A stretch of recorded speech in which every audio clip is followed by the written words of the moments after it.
Bienvenue sur ce podcast interview qui traite de deux grandes thématiques, le business à l'international et aussi la parentalité en tant que chef d'entreprise. Je suis Peggy Santerre et je relève chaque jour le défi de diriger une famille, mais également une entreprise qui accompagne les PME, grands groupes et institutions à mieux communiquer à l'international à travers des traductions professionnelles. Sur un format de 20-30 minutes, vous découvrirez les aventures, les anecdotes et conseils de dirigeants et gérants d'entreprises tournés à l'export.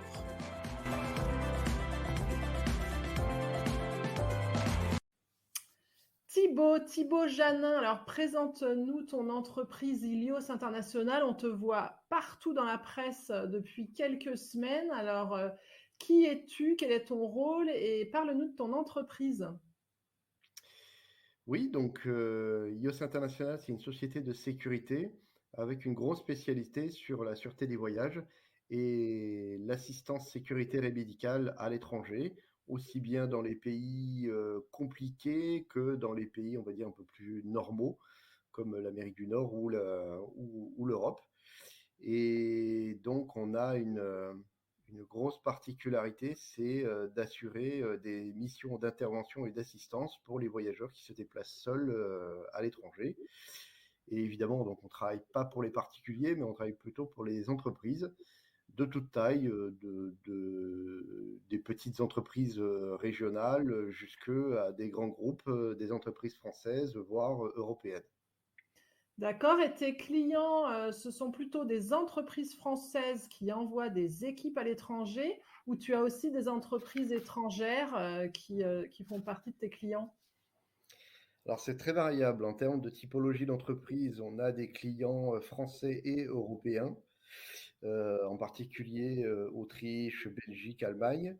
La répartition, on va dire, c'est 80% d'entreprises françaises, 20% d'entreprises européennes.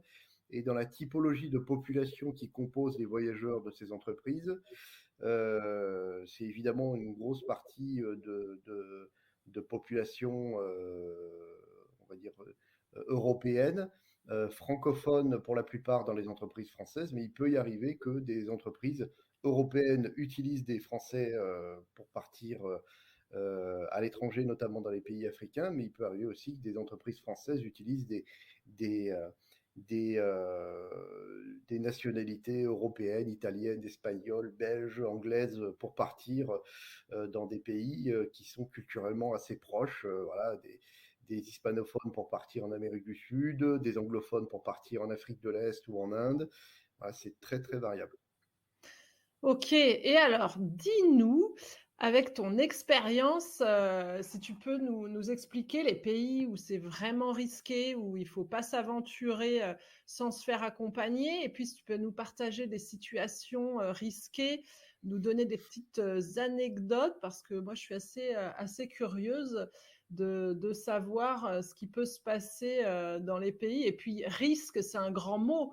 Il y a Oui. plein de risques. Nous, on pense tout de suite à, je sais pas, se faire enlever mais donne-nous plus d'infos aussi sur tous les risques qu'on peut avoir, notamment dans les pays où c'est vraiment recommandé que l'on se fasse accompagner par une entreprise comme la tienne. Alors, oui, effectivement, le risque, c'est un bien grand mot. Alors, la première des choses qu'on dit aux voyageurs de nos clients, c'est que la plupart des pays sont sûrs. Il ne faut pas rentrer dans une paranoïa. Il faut juste être vigilant quand on se déplace. On dit que toujours que vous pourrez éviter 99% des problèmes si vous êtes bien informé et que vous vous comportez bien à l'étranger. Ça, c'est la première chose. Si on veut classer les pays par ordre de, disons par niveau de risque, on va dire que vous avez une base de pays à peu près sûrs, enfin très sûrs, donc il y en a à peu près 120, 130 dans le monde. Après, vous avez des pays où c'est le pendant inverse, où là c'est extrêmement difficile d'y voyager, ils ne sont pas très nombreux. On appelle ça des pays d'exclusion pour nous. Donc évidemment, on retrouve la Libye, la Syrie, l'Irak, l'Afghanistan, certaines parties du Mexique, certaines parties du Venezuela. Voilà, il y en a à peu près une dizaine. Et puis dans le reste, il y a des pays qui sont moins sûrs. où là, c'est très variable. Ça peut, vous pouvez vous y rendre sans grande difficulté, mais avec beaucoup de précautions, ou d'autres où vous pouvez vous y rendre, mais ce sera avec une sécurité rapprochée. Voilà, on peut parler du Nigeria, par exemple. Le Nigeria, c'est compliqué pour un voyageur d'y aller, heu, comme si on se déplaçait, au Mexique ou aux États-Unis. C'est très compliqué. Voilà, donc il y a vraiment un travail d'accompagnement et d'information qui doit être fait avec un niveau de classification des pays en fonction du niveau de risque, qui permet après de prendre des bonnes décisions sur le niveau de sécurité qu'on veut adjoindre, à son voyageur ou à ses équipes quand elles se déplacent en groupe. OK, donc concrètement, demain, j'ai une opportunité, pour signer un contrat dans un pays à risque, bon, différents niveaux, qu'est-ce que tu vas proposer, toi? Quel accompagnement tu proposes, avant, donc il y a le avant, j'ai compris, de l'information, mais après le jour du Oui. départ et pendant que je suis sur place ou pendant que j'envoie un collaborateur sur place, qu'est-ce que tu proposes? Alors c'est pas quand on arrive sur place qu'il faut s'en inquiéter. Donc effectivement, il y a une grosse part d'évaluation des risques et d'information. Donc l'évaluation des risques, elle se fait sur des leçons de conseil qu'on apporte, aux dirigeants d'entreprise. Ensuite, il y a de l'information aussi bien au niveau du dirigeant, mais aussi de la ou les personnes qui vont se déplacer.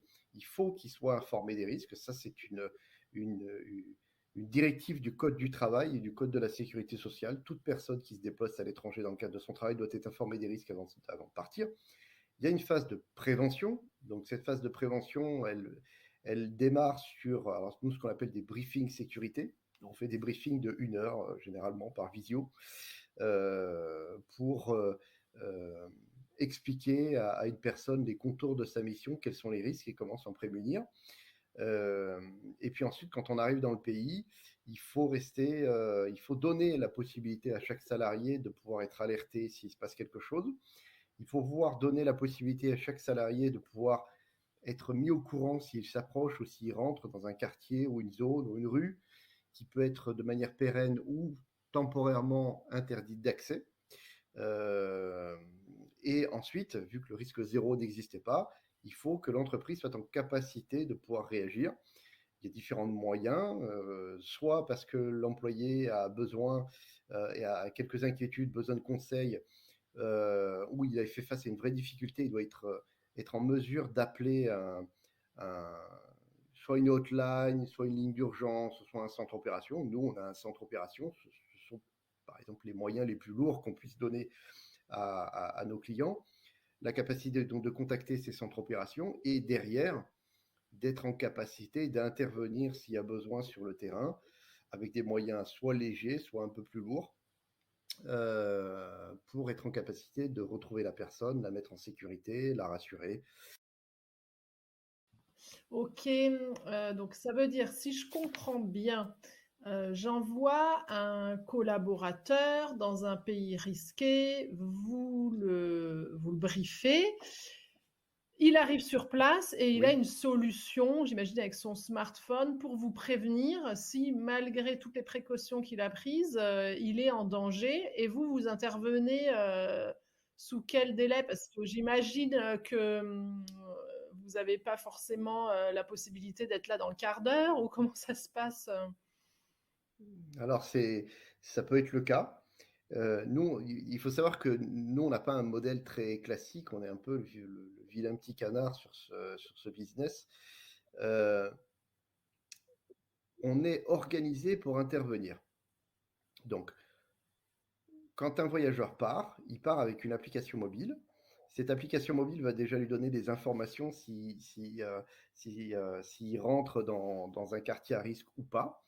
Cette application va aussi lui donner des informations sur l'actualité locale, politique, sociale, sécuritaire, pour le tenir au courant des risques dans la zone où il se trouve. Et si le risque zéro n'existe pas, il va pouvoir appuyer sur un bouton d'emergency. Ce bouton d'emergency va le mettre en relation avec un plateau d'assistance, qui est notre centre opération, 24 heures sur 24 et 7 jours sur 7. Et là, on rentre plus dans les coulisses de ce qu'on propose, mais Nous, on a des protocoles d'intervention où en moins de 2 minutes, nos chargés d'assistance doivent être en capacité, avec 50% de l'information disponible, de pouvoir donner un ordre d'intervention à nos partenaires ou prendre la décision de se dire, bon, je peux le dépatouiller par téléphone. Mais si on prend la décision, si on donne un ordre d'intervention, cet ordre d'intervention est envoyé à des coordinateurs chez nous qui travaillent toujours en binôme avec les chargés d'assistance. Et ces coordinateurs vont déployer des moyens logistiques grâce à nos partenaires pour aller récupérer la personne. Ces moyens logistiques, c'est généralement une patrouille, voiture, chauffeur, accompagnateur, moyens radio, trousses de secours. L'avantage, c'est que dès que les voyageurs de nos clients déclenchent une emergency, ça déclenche leur partage de localisation en temps réel. Et cette intervention peut se faire, si on a la possibilité d'être pas très loin, ça peut se faire dans le quart d'heure. Si la ville est un peu congestionnée, ça peut se faire dans l'heure. En tout état de cause, le rôle du chargé d'assistance, c'est aussi d'avoir en sa possession des cartes de la ville avec la localisation de la personne et donc les zones de refuge dans les zones environnantes, et de pouvoir manager ce laps de temps entre il y a eu un appel et l'équipe est arrivée pour le récupérer. Et donc, on va dire à la personne, tournez à droite, tournez à gauche et allez à tel endroit et ne bougez plus. C'est comme ça que ça fonctionne. Ça, c'est dans les cas où il y a une intervention. Si c'est juste un traitement d'un problème administratif ou d'ordre médical, on va l'accompagner d'une autre manière. Là, je parle vraiment des interventions où la situation devient assez rude et où il faut vraiment un appui local. Et justement, quand on te voit là dans les derniers articles qui sont sortis, on te voit face à des grands écrans. Donc, ça veut dire que tu as des équipes ici en France qui sont devant ces grands écrans et hop, ça fait bip bip sur un pays en disant ah, il y a quelqu'un en détresse et là, c'est parti, déploie une solution. C'est à ça que servent ces écrans? C'est exactement ça. Les écrans, il y a une partie des écrans qui sont dédiés au partage d'informations entre les équipes sur une situation en particulier. Et il y a une autre partie des écrans qui sont dédiés au partage de l'information pour le plateau d'opération en direct. Donc on peut regarder, on a accès aux informations, on a accès aux informations météorologiques, on peut partager de l'information via les réseaux sociaux. Parce qu'il faut savoir que les réseaux sociaux, c'est quand même une grande source d'information en direct et très réactive. Par exemple, quand il y a le feu quelque part ou des émeutes, évidemment, on a accès à de la source d'information classique via les médias, mais on peut avoir aussi accès à de l'information locale et aussi aux réseaux sociaux. Donc ça veut dire, Thibaut, que tu as des équipes 24/24, 7 jours sur 7 devant ces grands écrans que l'on voit, dans les articles, qui sont parus dans la presse et dès qu'il y a un problème, il y a une petite zone, qui s'éclaire, sur le pays concerné et hop, vous intervenez, c'est ça? C'est exactement ça. Chaque opérateur est autonome sur son poste. Il est tout le temps en binôme. C'est toujours un binôme entre un coordinateur et un chargé d'assistance. Généralement, il y a 2 chargés d'assistance pour un coordinateur. Et les grands écrans qu'on voit sont là dans une notion de coordination et de partage d'informations. C'est-à-dire qu'il y a une partie des écrans qui sont dédiés aux interventions, donc au suivi des interventions. Il y en a certaines qui peuvent être plus complexes que d'autres et il y a besoin que les opérateurs se coordonnent, ils ont besoin de partager des informations ensemble. Et puis, il y a une partie des écrans qui sont dédiés au partage d'informations au sens large. Donc, ça peut être des informations météorologiques, ça peut être des informations d'actualité, ça peut être des informations de suivi des vols de l'ensemble de nos clients, ça peut être le suivi des réseaux sociaux dans une zone particulière où il peut y avoir des coups d'État ou des mouvements sociaux qui dégénèrent. Et les équipes ont besoin de partager le plus rapidement possible des informations. et ces écrans sont là pour les aider. Je comprends et quand tu parles de mouvements sociaux, je suis curieuse, de savoir si tu as des clients européens, par exemple, qui envoient des commerciaux ou autres, profils d'employés en France, pendant nos fameuses grèves, et vous demandent de les sécuriser pour être sûr qu'ils se trouvent pas au mauvais endroit, au mauvais moment? Alors ça va me faire mal de dire ça parce que je suis très, très chauvin et j'aime beaucoup mon pays, mais il faut savoir que la France commence à être vraiment déclassée en matière de risque, heu, vis-à-vis de nos, vis-à-vis de nos voisins, américains, anglais, allemands. On se déplace plus en France comme on s'y déplaçait, il y a encore quelques années. On est, évalué comme un pays, où la délinquance a explosé. On est évalué aussi comme un pays, qui peut être potentiellement touché par les attentats terroristes et l'image de la France, vis-à-vis des grèves sur ces quelques semaines a été profondément dégradée. Donc nous, dans la mesure du possible, on essaye de conseiller à nos clients d'éviter, le centre de la capitale dans les jours qui sont annoncés comme étant, des jours de grève. On leur déconseille aussi de venir, à Paris, suite aux allocutions du président qui sont généralement assez décriées dans la rue. Pour bonne ou mauvaise raison, c'est pas notre problème en fait, hein. Le problème, c'est est-ce que éventuellement un voyageur d'un de nos clients peut être, se trouver au mauvais endroit au mauvais moment?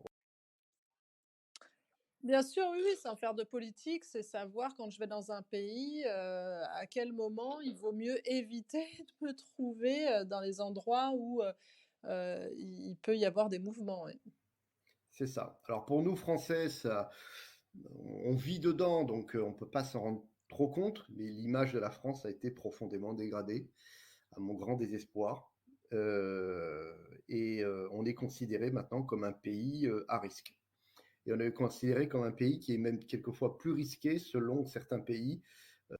Ouais, on ne s'en rend pas compte, Ben non, on s'en rend pas compte parce qu'on est en France et qu'on vit toujours là-dedans. Mais voilà, risque terroriste, risque de délinquance, risque d'agression, par exemple des voyageuses, pas forcément des voyageurs. Il y a plusieurs cas qui ont été signalés de voyageuses qui ont eu des soucis dans les grandes capitales. On parle, enfin, des grandes capitales, les grandes villes françaises. On parle de Lyon, on parle de Bordeaux, on parle évidemment de Marseille, on parle de Paris. Voilà, il y a certaines précautions qui sont prises par des entreprises, même européennes, quand ils envoient du personnel, en France. alors super transition parce que justement, je voulais te poser la question pour savoir, s'il y avait plus de risques de voyager en tant que femme ou en tant qu'homme, bah, sur toutes les destinations, hein, dans le monde entier. Est-ce que vraiment vous avez aussi une cartographie en disant: «Bon, bah, alors là, vous envoyez une collaboratrice dans ce pays, ça va être plus risqué que si c'est un collaborateur»? Alors c'est pas un phénomène nouveau, hein, on n'a pas attendu, voilà, les rapports entre les hommes et les femmes ont toujours été très complexes, de tout temps, à toute époque, voilà, donc ça a toujours existé. Donc effectivement, il y a des pays qui sont plus dangereux que d'autres en ce qui concerne les voyageuses. Soit parce que le niveau de risque global est dans un pays est comme ça, soit parce que il y a un système, on va dire, de rapport entre les hommes et les femmes qui a toujours été en faveur des hommes dans certaines sociétés.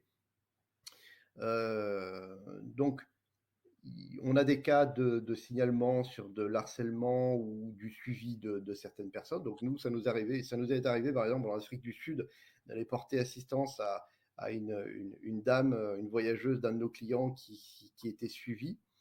Donc il a fallu aller la récupérer. Évidemment, il y a des soucis d'abus verbaux.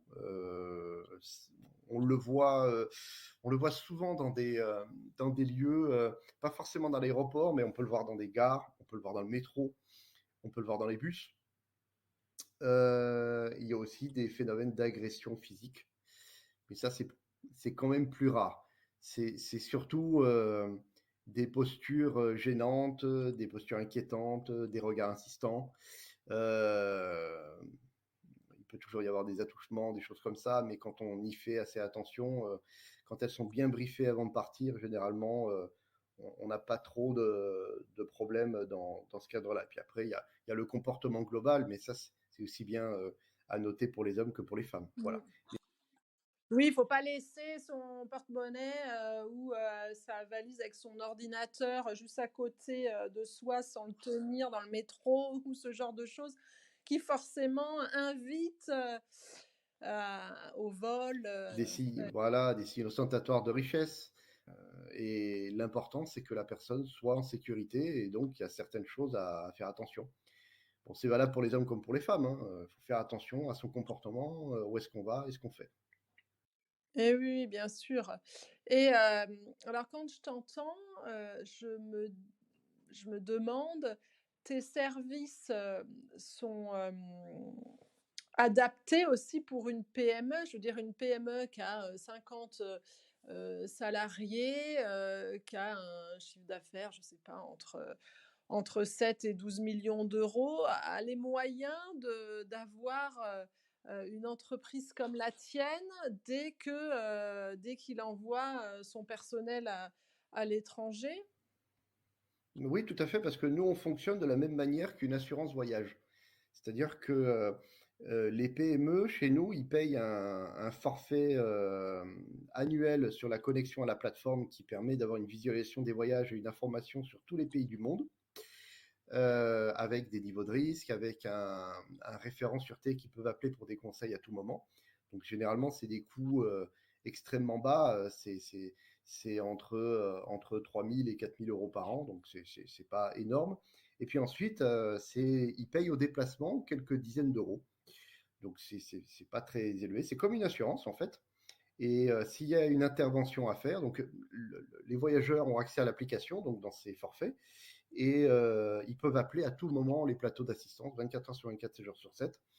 Et s'il y a une intervention à faire, il n'y a aucun surcoût, puisque c'est pas le problème de l'entreprise. Elle a payé un système de couverture d'assurance ou d'assistance. Et donc le fait que l'intervention coûte 500 dollars, 1000 dollars ou 5000 dollars, ça c'est mon problème. C'est pas le problème du client, puisque nous on mutualise ces coûts d'intervention sur l'ensemble des clients. D'accord, je comprends tout à fait. Hem, Tu nous as pas tout à fait révélé des petites anecdotes. Je te demandais en début d'interview des anecdotes. Je suis curieuse de savoir, sans révéler évidemment, je sais bien qu'il y a le secret pro, mais pour un peu, aussi nous réveiller, nous dire: «Attention», parce qu'il y a des pays où on peut aller régulièrement et on se dit, «On est habitué, ça va» et cetera. Mais peut-être si tu as une anecdote, sur, 1 ou 2 pays ou une situation, que tu aimerais nous partager? Ouf, des anecdotes, il y en a plein. Et on n'est pas dans un métier très, très tranquille. Donc, alors, il y a évidemment l'anecdote de la demoiselle qui s'est fait suivre en Afrique du Sud. Il y a aussi l'anecdote d'un cher monsieur à qui on a fait un briefing et qui nous dit pendant le briefing que il aura son visa arrivé à l'aéroport. Sauf que on lui a dit, bah non, dans le pays où vous allez, le visa il doit se prendre avant. Il dit, si, si, j'y vais dans le cadre de l'ONU et l'ONU m'attend et je passerai pas par l'immigration. Donc évidemment, nous, on a prévu le coup, on a mobilisé un de nos partenaires pour aller être là à l'aéroport au cas où il se passe quelque chose. Et effectivement, quand la personne est arrivée, on lui dit, monsieur, montrez-moi mon visa, votre visa. Ben oui, ben non, je l'ai pas. C'est quelqu'un qui m'attend de l'autre côté. Oui, mais moi, je suis là. Et vous, vous êtes là. Donc, soit vous montrez un visa et vous passez, soit vous n'avez pas de visa, je vous remets dans l'avion.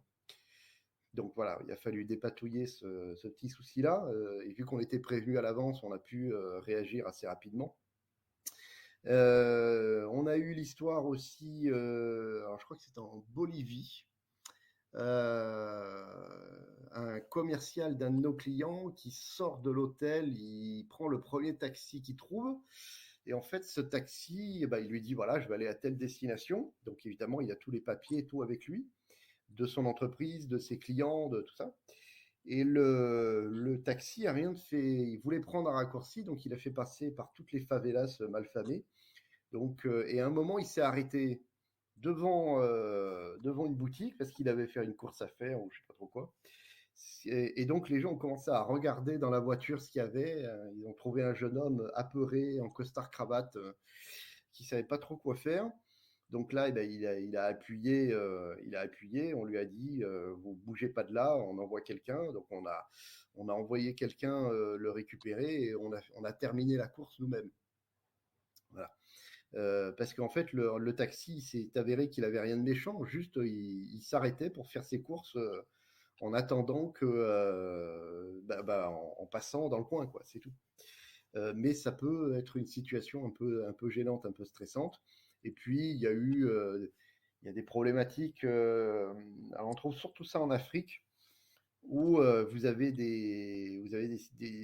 énormément d'accidents. Alors, je ne parle pas d'accidents lourds, hein, évidemment, mais je parle d'accidents légers, où vous éborgnez quelqu'un. Et le principe des Occidentaux, c'est que on nous a tous éduqués à nous arrêter quand on éborgnait quelqu'un ou une voiture pour constater ce qui se passe, remplir des papiers. Sauf qu'en Afrique, il ne faut surtout pas faire ça. Il faut continuer, peu importe ce qui s'est passé, et aller au premier poste de police que vous trouvez pour raconter ce qui s'est passé. Parce que dès l'instant que vous éborgnez quelque chose ou quelqu'un, vous avez tout de suite un mouvement de foule, un attroupement, et là, ça peut très vite dégénérer parce que ce sont des gens qui vont voir un expatrié ou un voyageur, et ils peuvent être amenés à vous soutirer de l'argent. Et donc, il arrive assez fréquemment que un voyageur en expatrié s'arrête. Et là, c'est le début des problèmes. Et donc, on est obligé d'envoyer une équipe pour faire un peu le ménage autour de la voiture dans laquelle se trouve le voyageur ou l'expatrié, de récupérer le voyageur expatrié, de le mettre dans nos propres véhicules et de calmer un peu la situation, de faire le lien avec la police. Voilà, ce sont des choses sur lesquelles on intervient malgré tout assez régulièrement. Oui, on ne s'imagine pas tout ce qui peut se passer dans les coulisses, en effet. Et alors, est-ce que tu conseilles, dans certains cas, de voyager même avec un garde du corps? Non. Est-ce que tu proposes ça aussi dans tes Alors, je services ou peux le pas? proposer dans certains pays, hein. On parle d'Haïti, on parle du Mexique, on parle du Honduras, on parle du sud de la Colombie, du Nigeria. Vous voyez, la plupart du temps, il n'y a pas besoin. Et notre système permet d'éviter ça. S'il vous arrive quelque chose, on enverra quelqu'un. Voilà, vous n'êtes jamais tout seul à l'étranger. Mais la plupart du temps, heureusement, si vous êtes vigilant, il y a peu de chances qu'il vous arrive des choses comme ça. Nous, on a tous les jours des cas comme ça, mais c'est parce on suit des milliers de voyageurs expatriés. Donc, il est normal qu'avec un taux d'intervention assez réduit, mais avec un volume très important, on ait tous les jours des cas comme ça à régler. Mais heureusement, la plupart des voyages se passent bien.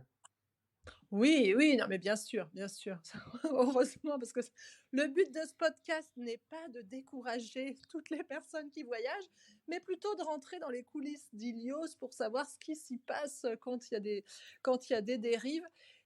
C'est un peu comme la police ou les pompiers, hein. La police et les pompiers, ils existent. Combien de fois vous les avez appelés? Donc, ben voilà, dans une vie pendant 10 ans, combien de fois vous les avez appelés? C'est pas parce qu'ils sont là qu'il y a forcément des risques. Ils sont là au cas où, bah, nous, c'est pareil. Oui, oui, oui, tout à fait. Et alors en Russie, aujourd'hui, tu es présent, Alors non, tu on travaille pas en Russie et on déconseille aux entreprises françaises pour le moment de se rendre en Russie. C'est pas forcément des problématiques sécuritaires. Le Russie est un pays sûr.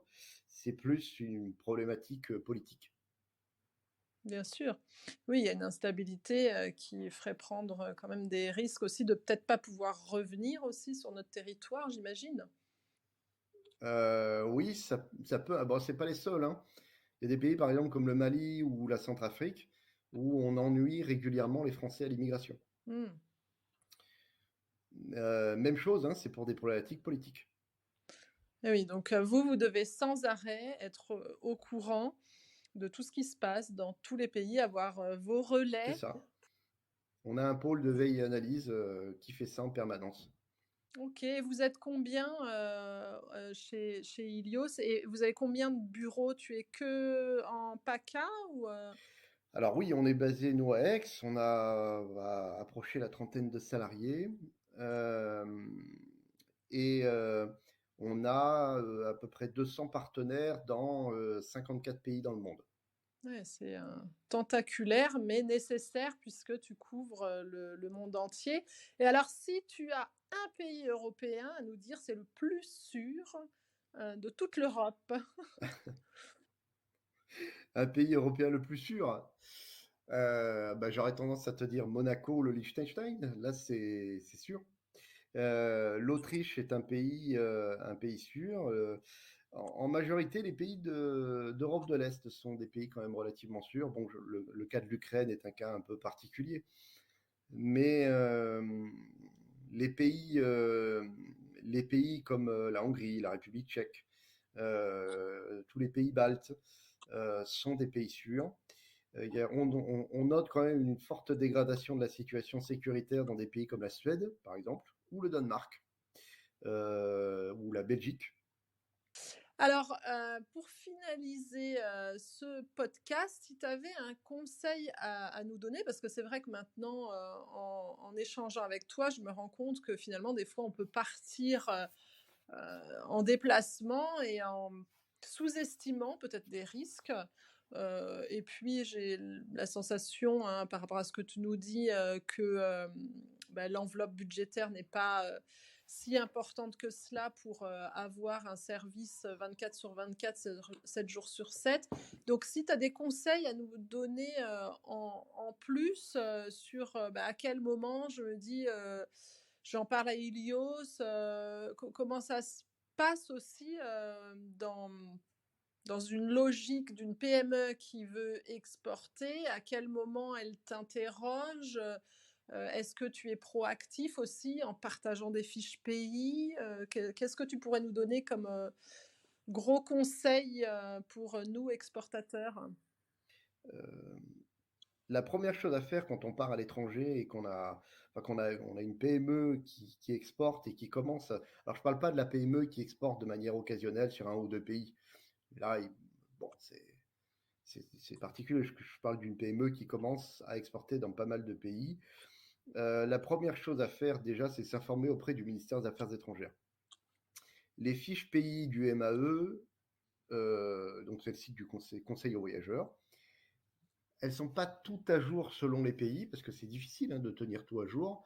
Donc il faut vérifier la mise à jour, mais pour une première évaluation de la situation, elles sont quand même pas mal faites. Voilà.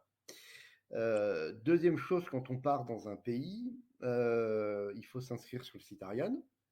Ça prend 2 minutes, c'est en 3 clics. Voilà. Et puis après, il y a tout un tas de recommandations qu'on peut leur donner quand on part. Euh, Par exemple, l'hôtel. L'hôtel, c'est quelque chose, généralement, on les choisit en fonction du prix. Nous, on aurait tendance à dire il faut les choisir en fonction de son positionnement. Et nous, on recommande le triangle d'or. On appelle ça le triangle d'or. C'est être au milieu d'un triangle entre l'ambassade, l'aéroport et les lieux de rendez-vous. C'est comme ça qu'on voit les choses. Et puis après, alors là, je vais donner des recommandations pour les PME. Les premières recommandations qu'un chef d'entreprise peut donner à ses salariés quand il part. Euh, c'est d'adopter une attitude de profil bas avec pas de style ostentatoire de richesse. Et quand je dis pas de style ostentatoire de richesse, ça implique que quand on va retirer de l'argent, privilégier l'hôtel. On peut retirer de l'argent dans un hôtel, éviter de manipuler de l'argent dans la rue, pas de déplacement de nuit, respecter les us et coutumes locales. Ça, c'est très important. On ne se balade pas en France comme on se balade en Arabie Saoudite, en Afrique du Sud ou au Brésil. Faire très attention sur tout ce qui est, on va dire, utilisation de tout ce qui est alcool, aller dans des boîtes de nuit, l'utilisation de drogue. Bon, on peut aller jusqu'à la prostitution, mais ça, c'est des cas assez rares, mais ça existe quand même, surtout dans une population masculine qui se déplace. ça peut arriver et c'est le début des ennuis. La façon dont on va utiliser les taxis. Quand on sort de l'hôtel, on prend un taxi qui est référencé par l'hôtel. On ne prend pas le premier taxi qui vient. Quand on se fait récupérer à l'aéroport, il y a une façon, il y a des petites techniques, des petits protocoles qu'il faut mettre en place avant de partir pour se faire récupérer par quelqu'un. Voilà, c'est toutes des petites choses comme ça qui font qu'on peut passer un moment agréable quand on se déplace à l'étranger. Alors, tu pourrais, peut-être que ça existe d'ailleurs, nous faire le TripAdvisor, des hôtels, qui se trouvent dans les triangles d'or dans toutes les grandes villes du monde, pour qu'on puisse coupler avec justement TripAdvisor et les notes sur la qualité de l'hôtel, mais aussi qu'il soit bien positionné, stratégiquement en cas de problème. Oui, alors ça, c'est tout un. Ça implique un gros travail. Nous, on a toute une base d'hôtels référencés chez nous en termes de positionnement ou en termes de niveau de sécurité. Mais ça, on le donne à nos clients en termes de conseils. On met à la disposition aussi à nos clients des cartes de la ville à destination avec les quartiers qu'il faut éviter. Et donc, on se rend compte, et ça, on l'a remarqué à l'utilisation, en fait, il y a des voyageurs qui prennent leur hôtel en fonction des quartiers à risque qu'on a définis. Voilà, ça permet de se donner une petite idée déjà, est-ce que son hôtel est bien placé ou mal placé, en fonction du niveau de risque. Et puis après, oui, il y a toujours la possibilité de discuter avec des partenaires, des agences de voyage ou des TripAdvisor sur quel type d'hôtel il faut choisir quand on se déplace à l'étranger sur la partie sécuritaire. Super, merci beaucoup. Et alors, c'était finalement mon avant-dernière question parce que j'en ai une dernière. On a vu que tu avais levé des fonds, je crois, 1 million d'euros. Alors, tu vas en faire quoi de ces fonds? C'est quoi tes projets? Écoute, on est quand même dans un métier qui est très consommateur de capitaux en matière d'infrastructure. Il y a la solution digitale qu'il faut en permanence améliorer. Son architecture de sécurité aussi, hein, donc ça coûte de l'argent. Et puis, voilà, on a une salle opération avec des ressources humaines. Quand il faut faire tourner ça en 24/7, on n'est pas dans un pays très libéral en matière de charges, donc ça compte. Donc, si on veut rajouter des ressources humaines en prévision des contrats qui sont en train de se négocier, il faut déjà les prépositionner, les former. Ça prend du temps et ça coûte de l'argent. Et puis, il y a notre réseau d'assistance qui doit s'animer, qui doit s'agrandir. Donc, ça implique des déplacements réguliers à l'étranger. Tout ça, ça coûte de l'argent. Et donc, il faut en permanence renforcer notre solidité financière pour toujours investir encore et encore et encore. Et puis, voilà, petit à petit, la courbe, elle se croise entre les contrats qui rentrent et le niveau d'infrastructure. Au bout d'un moment, la courbe du niveau d'infrastructure va s'aplanir et on aura atteint un certain niveau, mais on n'en est pas encore là. Super. Eh bien, merci beaucoup Thibaut d'avoir révélé ce qui se passe au sein de ton entreprise, au sein des projets que tu as, mais également des événements que tu gères. J'espère que tu vas pouvoir réussir tous tes challenges et puis on te dit à bientôt alors. Merci beaucoup et à bientôt. Nous espérons que cet épisode vous a plu et vous a permis de découvrir de nouvelles perspectives pour votre entreprise. Je remercie mon invité pour son témoignage et ses précieux conseils. Suivez nos prochains épisodes pour découvrir d'autres témoignages inspirants de dirigeants et gérants d'entreprises tournés vers l'international. À très vite!